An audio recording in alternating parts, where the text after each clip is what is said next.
Bonsoir, mesdames et messieurs. Ici Bernard de Rome à Montréal. Il y a 3 ans, presque jour pour jour, le 8 mai 84, un militaire prenait d'assaut l'Assemblée nationale du Québec. Le caporal Denis Lortie, armé d'une mitraillette, ouvrait le feu sur les employés de l'Assemblée nationale. 3 personnes meurent, 9 autres sont blessées.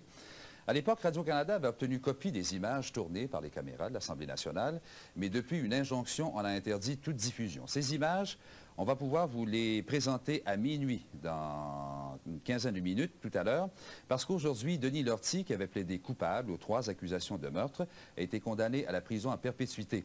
Lortie également a été condamné à 15 ans de prison pour 9 autres accusations de tentative de meurtre. Reste que Lortie pourrait être éligible à une libération conditionnelle dans 7 ou dans 10 ans. Là-dessus, son avocat et le juge diffèrent d'opinion. Il existe également d'autres recours que pourrait utiliser l'avocat de Denis Lortie. Pour l'instant, on va aller rejoindre Pierre Mignot à Québec. Bonsoir, Pierre. Bonsoir, Bernard. Alors, cette histoire-là de Denis Lortie, elle aura duré finalement 3 ans. Il y a eu 2 procès, 3 juges qui sont intervenus. Un premier procès au cours duquel Lortie plaide non coupable pour aliénation mentale. Deuxième procès, coupable de meurtre au second degré, c'est-à-dire un meurtre non prémédité. Alors, peut-être nous rappeler un peu ce qui s'est passé au premier procès. Alors, c'est ça, le premier procès en janvier 85, c'était des accusations de meurtre au premier degré. Il avait plaidé non coupable pour cause d'aliénation mentale. Il a quand même écopé de prison à perpétuité, 25 ans ferme avant l'admissibilité à la libération conditionnelle. Un peu plus tard, la Cour d'appel cassait le jugement. Elle estimait que le juge Yvan Mignot avait erré en droit lors de son adresse aux jurés. Alors ça nous amène, elle leur donne la tenue d'un deuxième procès. En janvier 87 de cette année. Janvier 87, le deuxième procès avec le juge Jacques Ducrot. À ce moment-là, il y a eu une entente entre la couronne et la défense. On a opté pour une accusation réduite, meurtre au second degré. Donc, il plaide coupable à une accusation réduite de meurtre au deuxième degré, c'est ça? C'est ça. Alors, il n'y a pas eu de procès, il y a eu des représentations sur sentence. Et tout au long des représentations sur sentence, l'avocat de Denis Lortie, Jacques Larochelle, a insisté beaucoup sur le concept d'impulsion irrésistible. Ce qui veut dire quoi, ça, en français? Ça, ce que ça veut dire, c'est que son client n'était pas en mesure d'apprécier son geste, même s'il en connaissait les conséquences. Par exemple, il avait dans les mains une mitraillette, il savait que ça pouvait tuer des gens, mais il ne pouvait pas s'empêcher de le faire, un peu comme s'il n'y avait pas de rapport de cause à effet. Alors, à partir de là, Maître Larochelle a soutenu que l'article 16 du Code criminel, qui définit l'aliénation mentale comme cause de défense, était trop restrictif, il ne s'appliquait pas à son client, et que, par conséquent, ça brimait les droits de son client à recevoir un traitement équitable. Mais je pense que le juge Ducrot, à l'époque, était sensible à ces arguments-là. Oui, le juge Ducrot a senti qu'il y avait là une voie à explorer, alors il a rejeté le plaidoyer de culpabilité, il a en quelque sorte renvoyé la défense faire ses devoirs et a ordonné la tenue d'un deuxième procès. Et là, on se retrouve avec le deuxième vrai procès, un troisième juge qui entre en action, le juge Desjardins. Et encore une fois, Lortie plaide coupable à des accusations réduites, c'est ça? Oui, c'est ce qui fait que finalement, on ne s'est jamais retrouvé avec un deuxième vrai procès, mais encore des représentations sur sentence. Le juge Ducrot se désiste et c'est le juge Gaston Desjardins qui entre en jeu. Lui, il reconnaît le plaidoyer de culpabilité et c'est même là-dessus qu'il s'est basé. Il en arrive à la conclusion que c'est un crime comme un autre et que Lortie doit être traité comme tous les criminels, pas plus, pas moins. Alors, il lui a donné cette peine de prison à perpétuité, mais cette fois, la libération conditionnelle est possible après 10 ans. Bon, alors, on va y revenir, mais avant ça, c'est que je pense que l'avocat de Lortie souhaitait que son client soit traité dans un hôpital psychiatrique. Et là, finalement, il va se retrouver en prison. Est-ce à dire que l'avocat de Lortie pourrait aller en appel sur la décision d'aujourd'hui? Il pourrait aller en appel, mais ça ne semblait pas évident aujourd'hui. On avait plutôt l'impression qu'il y avait un certain soulagement du fait qu'au départ, on ne partait plus à 25 ans, mais à 10 ans avant de pouvoir aller en libération conditionnelle. Bon, pour ce qui est maintenant du fait que Lortie est éligible à une libération conditionnelle, est-ce dans 7 ans ou dans 10 ans? Oui, c'est ça. Ben alors, le juge me dit 10 ans. L'avocat de Denis Lortie me dit que c'est 7 ans puisqu'il y a 3 ans de fait. D'ailleurs, si vous voulez, on va écouter Maître Larochelle. Bien. Le juge ne l'a pas précisé, mais les 3 années que M. Lortie a déjà purgé comptent sur le 10 ans. Donc, il est éligible à une demande de libération conditionnelle dans 7 ans. Allez-vous aller en appel? La décision lui appartient, il ne l'a pas encore prise. Alors, la question est étudiée présentement. Et vous, dans votre esprit, vous êtes toujours revenu, je me rappelle, le deuxième procès, tout ça, avec la question, c'était fondamental que Denis Lortie aille dans une institution psychiatrique. Là, on vous dit, c'est pas vrai, cette histoire-là. C'est pas ça qu'on a dit. On a dit on n'a pas le pouvoir de le faire. On n'a pas le pouvoir, ou légalement parlant, on ne peut pas le faire. Personne n'a dit que c'était pas vrai. Et d'ailleurs, ce que j'ai dit, c'était pas que M. Lortie devait nécessairement aller dans une institution psychiatrique, mais qu'il devait recevoir des soins psychiatriques. Je pense que l'emplacement, la mesure des soins, tout ça peut être laissé à la discrétion de ceux qui administrent les soins. Pensez-vous qu'il peut trouver des soins satisfaisants dans un pénitencier? Ça pourrait être possible, oui. Ça pourrait être possible. Si on fait les efforts nécessaires, certainement. Alors, en terminant, Pierre, Denis Lortie, à partir de maintenant, en 30 jours, parlez en appel. Tantôt, vous avez complété votre topo au téléjournal en disant que finalement, après 3 ans, on ne sait toujours pas pourquoi Lortie agit de la sorte. Oui, bien, généralement, les policiers cherchent le mobile pour trouver le coupable. Cette fois, avec la bande vidéo, on savait qui était le coupable. Alors, donc, sans que ça devienne accessoire, on s'est plutôt axé sur l'état psychologique de Lortie. Je vous remercie beaucoup, Pierre Mignot, de ces explications-là et bonsoir. Bonne fin de soirée. Bonsoir. Bien. Au moment où se sont produits ces événements à Québec, c'était l'avant-midi. La Chambre ne siégeait pas ce matin-là. Bien sûr, il y avait les employés de l'Assemblée nationale, mais les députés étaient absents de la Chambre, c'est-à-dire qu'ils étaient à l'extérieur du Parlement ou dans leur bureau. Le président de l'Assemblée nationale, à l'époque, Richard Guay, se trouvait justement dans son bureau tout près de la Chambre. Il a vécu avec tout le monde là-bas les quelques minutes d'horreur, très dramatiques de la fusillade, on le verra plus tard, puis les longues heures d'attente avant que Denis Lortie ne se rende. Il y a quelques jours seulement, Pierre Craig a recueilli le témoignage de Richard Guay. Monsieur Guay, si vous voulez, on va se ramener au 8 mai 84. Il est environ 9h15, 9h30. Denis Lortie entre dans l'Assemblée nationale, tire des rafales un petit peu partout. Vous êtes où à ce moment-là, vous? Dans mon bureau, qui est situé dans l'édifice avoisinant, mais relié par passerelle au couloir qui mène à l'arrière même de la chambre, de la salle de l'Assemblée nationale. Alors j'ai entendu ces rafales, d'abord de l'extérieur, probablement la rafale qu'il avait tirée de la citadelle dans un premier temps. Et la deuxième que j'ai entendue, c'est celle qu'il a tirée ayant traversé la chambre dans ce couloir arrière avant qu'il ne réintègre la salle de l'Assemblée nationale pour s'asseoir sur le fauteuil du président. Qu'est-ce que vous avez pensé sur le coup, en entendant ces rafales? La première qui était loin, à la citadelle, je pensais à des pétards à mèche, je trouvais ça curieux à cette heure-là le matin. La deuxième, par exemple, on n'avait pas eu me faire un dessin, c'était de toute évidence une rafale de mitraillette qui était tirée très près. Et donc, on avait intérêt à ne pas sortir dans l'immédiat. Après quoi, quand ça s'est calmé, dans les 3-4 minutes suivantes, là, effectivement, je suis sorti pour aller voir ce qui se passait quand même. Et je me suis ramassé d'ailleurs à l'arrière de l'Assemblée nationale, derrière le fauteuil du président, pendant que le sergent d'armes, M. Jalbert, discutait avec Lortie. J'ai quitté, là, je suis allé à la rencontre de la police. Bon, je fais grâce de la suite, c'était de fort longues heures. Ouais. Écoutez, on peut voir à la télévision, on peut lire dans les journaux que des événements comme ceux-là se déroulent un petit peu partout dans le monde, ailleurs dans le monde, mais que ça se passe à Québec, à l'Assemblée nationale du Québec. Qu'est-ce que vous avez pensé? Comment vous avez pris ça sur le coup? Bien, sur le coup, vous savez, dans la journée, l'important, c'était d'en régler avec le caporal Lortie, notamment, idéalement, de faire en sorte qu'il soit pris prisonnier et qu'on termine cette histoire. Mais sur le coup, pensez-vous que c'était des gens organisés, l'œuvre? L'hypothèse a été évoquée. On se demandait un peu, écoutez, le Parlement de Québec, c'est quand même pas tout le moins inusité, heureusement. Et alors, était-ce le fait d'un individu isolé? Était-ce un coup concerté? Est-ce qu'il y en avait d'autres? Enfin, assez rapidement, on s'est aperçu qu'il s'agissait d'un seul individu et que, par conséquent, il était sous contrôle d'une certaine manière. C'est-à-dire que le sergent d'armes discutait avec lui, que de toute façon, les policiers étaient là et que, ou bien il sortait par négociation, ou il sortait les pieds par en avant. Il y a eu 13 personnes blessées, 3 personnes qui ont été tuées, mais ça a créé des problèmes, des traumatismes à beaucoup de gens. Il y avait plusieurs centaines de personnes qui travaillaient à l'Assemblée nationale ce jour-là peut-être. Qu'est-ce qui s'est passé? Qu'est-ce que les gens ont ressenti dans les jours et même les mois qui ont suivi?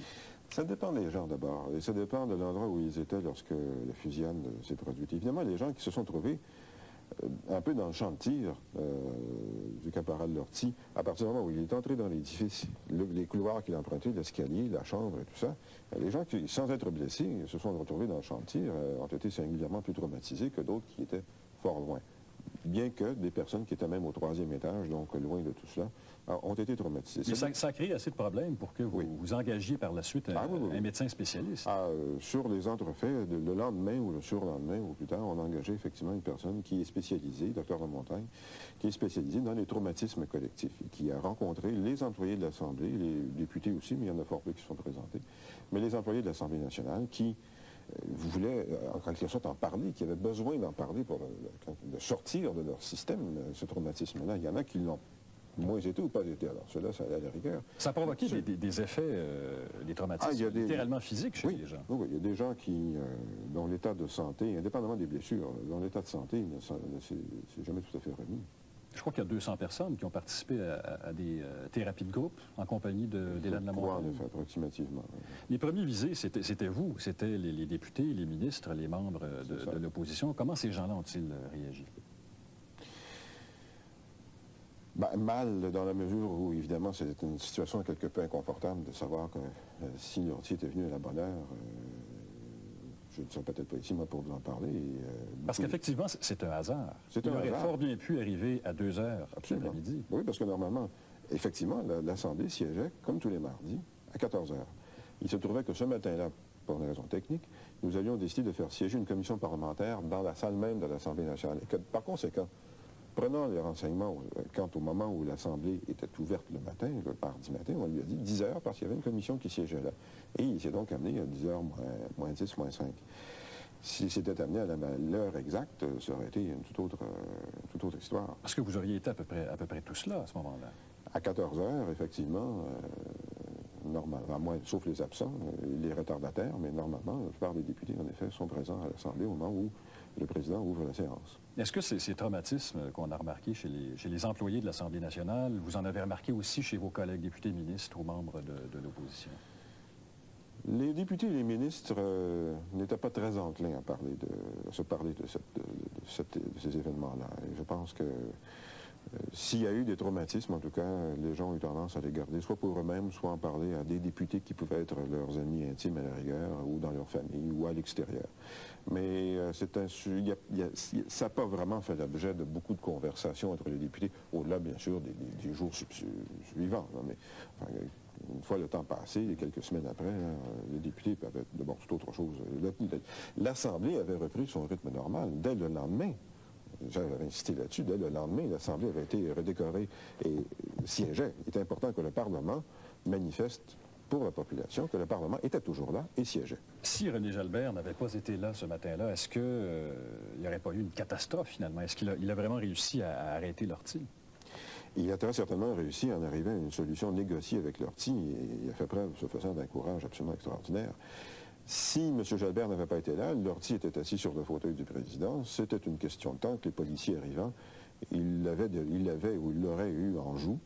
Et à défaut de se rendre, il l'aurait probablement battu, j'imagine. Donc, à partir du moment où il était assis sur le fauteuil du président, enfin, dans les 5 minutes qui ont suivi, parce que tout ça, depuis le moment où Lortie est entré dans le Parlement, jusqu'au moment où il s'est assis sur le fauteuil du président, le carnage a duré exactement 3 minutes. On peut dire que dans les 5 à 6 minutes suivantes, là, au bout de 10 minutes, en d'autres mots, la situation était malgré tout sous contrôle. Et au bout de 15 minutes, en tout cas, à coup sûr, les policiers l'avaient en joue et auraient été obligés de l'abattre si Lortie ne s'était pas rendu. Mais il était évidemment bien préférable qu'on en arrive à une solution négociée. Et ça, c'est grâce à M. Jalbert que c'était possible. Alors donc, dans quelques secondes, on va voir le travail absolument sans pareil accompli ce 8 mai 84 par le sergent d'armes à l'époque René Jalbert de Québec. Denis Lortie, en vêtements de combat, armé de 2 fusils mitrailleurs et d'un pistolet, se ferait un chemin en ouvrant le feu jusqu'à la chambre, où il croit à ce moment-là que les travaux sont en cours. La salle est presque vide. Lortie s'installe sur le fauteuil du président de l'Assemblée, Richard Gay, qu'on vient de voir, où il tire encore quelques rafales. Et puis tout à coup, c'est l'intervention de René Jalbert, cet ancien soldat qui fait appel au sens du devoir militaire de Denis Lortie. Alors donc, à partir d'une bande d'1h20, Claude Desbiens a préparé des extraits qui durent environ 6 minutes. Au moment où ça commence, Lortie vient de tuer 3 personnes et en a blessé 9 autres. C'est la première fois que l'on voit ces images tout à fait saisissantes de l'intérieur de l'Assemblée nationale.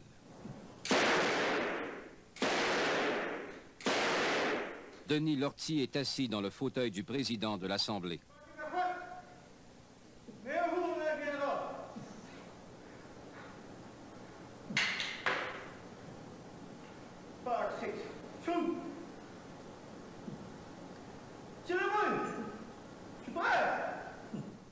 Il vient de tuer 3 personnes et d'en blesser une dizaine d'autres.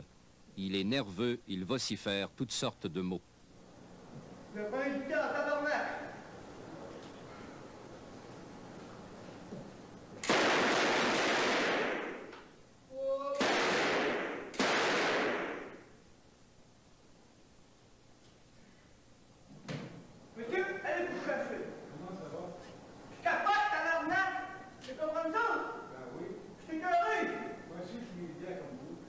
C'est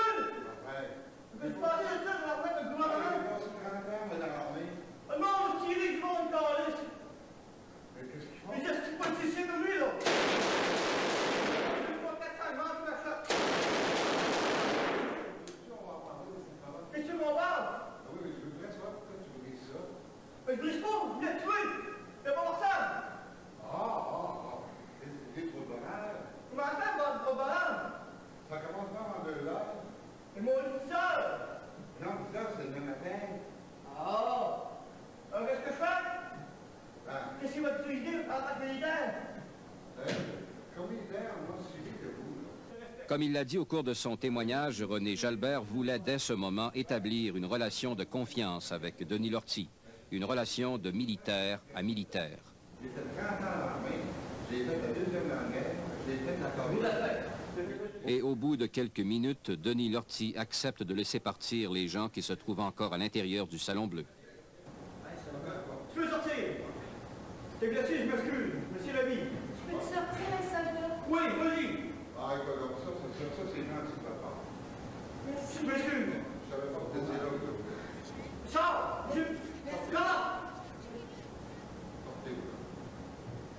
Excusez-moi, je vais le prendre. Monsieur le Bacchia, pas spécialiste comme ma pauvre. Oui. Oui. Oui. Si un autre est caché ici, Sortez sur le sang café, moi je vous le dis. Vous prenez rien, promis. Sortez, vite! Là, ici. il y en a un petit d'autre. Il y en a un petit d'autre à quelque part. Checkez s'il me donne blessé. Bon, Oula! sortez, vous là. Sortez. Sortez tout le monde. Pas mal derrière de vous. Merci. Je vous prépare. Sortez tout le monde. Monsieur votre cœur est en train de battre plus vite que le mien, je le sais. Mais ça, c'est la vie. Ce n'est que plus tard que les deux hommes vont finalement s'identifier. René Jalbert va demander alors à Lortie de lui expliquer les raisons de son geste. Jalbert, on le sent, veut gagner du temps. C'est alors que du haut des balcons, un policier intervient et se mêle de la conversation. Tu veux parler avec moi? Alors, qu'est-ce qui se passe? Peux-tu parler? OK, qu'est-ce que j'ai fait? Ouais. Bon? Ben, pas qu'est-ce que j'ai fait, mais pourquoi tu fais ça? Ça, c'est la politique. La politique? Oui. Sortez, vous là. Mais non, la tête, je suis chose à la tête, mais l'air est un homme conscient. T'es un comptable ou un officier, la police? Moi, je suis un comptable, c'est le même. Bon, là, j'aime ça parler ici. Bon, il y en a un autre qui s'est présenté, qui n'a pas eu peur. Écoute, monsieur, on va voir. Si tu snaps, si tu étais sur l'autre, je me rappelle, on va voir les deux. Je te tirerai pas dessus, promis. Parce que si tu as eu le front, Hey, on peut savoir pourquoi tu fais ça, si on veut des livres, des choses comme ça. qu'est-ce que tu veux-tu m'aider? Moi, c'est la chose de ma vie, c'est fini. Hey, Hein? C'est pas mes devoirs, c'est les suivants qui s'en viennent, bouteille. Ouais. Pourquoi tu veux faire ça? Mais là, il pose des questions, il essaie de me faire pour parler, là. Pourquoi tu veux pas faire ce gars-là tout seul, tranquille, parce qu'on se connaît, on est deux soldats. Alors, vous, je vous demande de sortir. S'il vous plaît. Dérangé par le policier du balcon, René Jalbert a même voulu s'en aller à quelques reprises. Moi, j'ai Mais non, reste. S'ils sont pas, je m'en vais. Alors, c'est un choix, sors. Je te le demande, s'il vous plaît, je suis poli. OK, moi, je vais être poli. Si je sors pas, qu'est-ce que tu fais? Alors, je fais rien. Je fais rien. OK. Moi, si je fais rien, toi, tu fais rien, on va partir de même. Ça marche bien, là? OK, mais t'es tout petit sur la place, s'il vous plaît. OK, d'accord. On peut-tu monter? Oui, je vais compter avec toi. C'est pour ça que je suis venu. On est en conférence. Ah là, d'accord, OK. Non. C'est ça, oui. Ah, là, il y a des qui restent là, c'est bon. Hey, regarde, on va m'avancer ici. Sortez, vous là, allez chercher 2 cafés, s'il vous plaît. Là, tu vois, OK. Effectivement, quelques minutes plus tard, les deux hommes ont eu droit à du café et qui a été servi par René Jalbert. Denis, Oui. voici le café. Conseil de la porte, fermez, oui. Quelle est les belles tasses à tabarnak? Tu viens-tu? Alors, mets la question, mais clair, hein? Pour toi? Et ensuite, le dialogue entre les deux hommes va se poursuivre à voix basse pendant de longues minutes. Denis Lortie va accepter l'idée d'aller dans le bureau de René Jalbert, où quelques heures plus tard s'est négocié la reddition du militaire. Donnez un peu sur moi. OK? Alors, tirez-moi s'il vous plaît dans le dos. Ah, laissez ça, laissez jamais assez, s'il vous plaît. Ah, excusez-moi, respect, l'armée. Mets ta galette sur la tête et un bon soldat. Non, c'est correct. OK? Mais le compris, là? Comment il fait là? J'ai-tu passé un quart, 15 secondes? Une seconde? Maintenant? Je respecte ma parole. À la suite de ces événements, le sergent d'armes René Jalbert a été décoré pour acte de bravoure par le gouvernement du Canada. Ici Claude Desbiens, à Québec. Alors, ce que vous venez de voir là, ce n'est pas du théâtre, ce n'est pas du cinéma. C'est arrivé, c'est vraiment arrivé il y a 3 ans dans le Salon Bleu de l'Assemblée nationale à Québec, comme quoi les vrais héros, ça n'existe pas nécessairement uniquement dans les films. Cet acte d'héroïsme absolument sans pareil dont a fait preuve René Jalbert à Québec lui a valu 1 an plus tard la récompense d'être désigné au poste de gentilhomme huissier de la Verge Noire à Ottawa, Une appellation dont vous avez déjà entendu parler lors de cérémonies plus officielles au Parlement d'Ottawa. Et justement, Catherine Berman est en ligne là-bas. Bonsoir, Catherine. Bonsoir, Bernard. Alors, ce poste de gentilhomme huissier de la Verge-Noire, quelle est la nature exacte de ce travail-là, de cette fonction-là? Bien, Bernard, c'est un poste qui est largement honorifique et qui ressemble pas mal d'ailleurs au poste de sergent d'armes qu'il occupait auparavant à Québec. Ces fonctions comprennent en particulier de mener chaque jour la procession qui amène le président de la Chambre à l'ouverture de la séance du Sénat, tout en portant la Verge Noire, cette fameuse Verge Noire qui est le symbole de la dignité depuis le XIVe siècle en Angleterre. C'est également lui qui va à la Chambre des communes inviter les députés à se rendre au Sénat pour l'ouverture de la session, pour la prorogation de la session et aussi chaque fois qu'il faut donner la sanction royale à un projet de loi qui a été adopté par les deux chambres. Et d'autre part, deuxième volet de son rôle, c'est lui qui est responsable de la sécurité au Sénat comme il était à Québec. Bon, il est évident que ce poste habituellement est attribué à un ancien militaire, à un militaire. On a vu tantôt dans cette bande vidéo là qu'on vient de présenter, cette poignée de main entre René Jalbert et Denis Lortie. C'est comme ancien militaire, finalement, qu'il a réussi à calmer, à apprivoiser d'une certaine manière Denis Lortie. Parlez-nous un peu du passé militaire de René Jalbert. Sa carrière militaire a été longue, Bernard. En fait, il a passé 27 ans de sa vie à servir l'armée canadienne. Il avait seulement 22 ans. C'était en 1942, quand il a été envoyé en France pendant la Deuxième Guerre mondiale au début. Puis, il est allé en Angleterre. Après la Seconde Guerre mondiale, c'était la guerre de Corée, il est allé en Corée. Ensuite, l'Indochine, il est allé en Indochine. Et finalement, il a fait partie de la force de paix à Chypre. Ceci jusqu'en 1969. À ce moment-là, il avait 48 ans, donc jusqu'à ce moment-là, il a servi dans l'armée canadienne. Ayant fait toute cette carrière militaire-là, il était assez naturel qu'une fois rendu à Québec, on lui propose, on lui offre, on lui demande de s'occuper de la sécurité à l'Assemblée nationale. Donc c'est ce qu'il a fait et c'est la même chose, ce sont les mêmes fonctions qu'il occupe maintenant à Ottawa. Alors donc, il s'occupe de sécurité à Ottawa également? Il s'occupe de sécurité, il est chargé de toute la sécurité au Sénat. Et quand il est arrivé à Ottawa, c'était 1 an et demi après les incidents qu'on vient de revoir ici devant l'écran. Nous l'avions rencontré, il venait d'arriver à Ottawa, il s'installait, il n'était pas encore tout à fait certain de où étaient les choses et de ce en quoi consistait son travail, mais il y avait une chose qui était claire dans son esprit, c'était l'incident de mai 84. Alors nous allons écouter parler de cet incident-là. Très bien. Est-ce que je le ferai encore? Je ne sais pas. Il est possible que ça n'arrivera jamais. Toutefois, je crois qu'aujourd'hui, dans la société, tous les politiciens sont des cibles. Et il est important, extrêmement important, que nos législatures, au Sénat, à la Chambre des communes, qu'il y ait un système de sécurité très adéquat, un système de sécurité adéquat et aussi discret. Oui, bien effectivement, je pense que René Jalbert, le major à la retraite René Jalbert, s'est fait fort discret depuis ce temps-là à Ottawa. Il a été extrêmement discret. En fait, il s'est installé dans ce poste, et on n'a presque pas entendu parler de lui. S'il a fait des réformes au système de sécurité du Sénat, comme il avait l'intention de le faire, il a fait de façon tellement discrète qu'on n'a jamais entendu parler de ces réformes-là. Donc c'est un homme qui est très discret. Il a fait toute une carrière sur cette discrétion, avec une sorte de sens de servir son pays qui a dominé toute sa carrière, qu'elle soit une carrière militaire ou une carrière de fonctionnaire, finalement. Le grand commis d'État. Lorsque, finalement, la philosophie de sa vie, on peut la résumer dans les quelques mots-là que nous écoutons. Je crois, personnellement, je crois que le poste le plus noble. Alors, je pense que ce que René Jalbert disait, c'était que le poste le plus noble, c'est de servir son pays, finalement. C'est ça? C'est ça. Alors, même aujourd'hui, j'imagine que René Jalbert savait que la décision du juge Desjardins allait être rendue. Il s'est fait tout aussi discret aujourd'hui à Ottawa?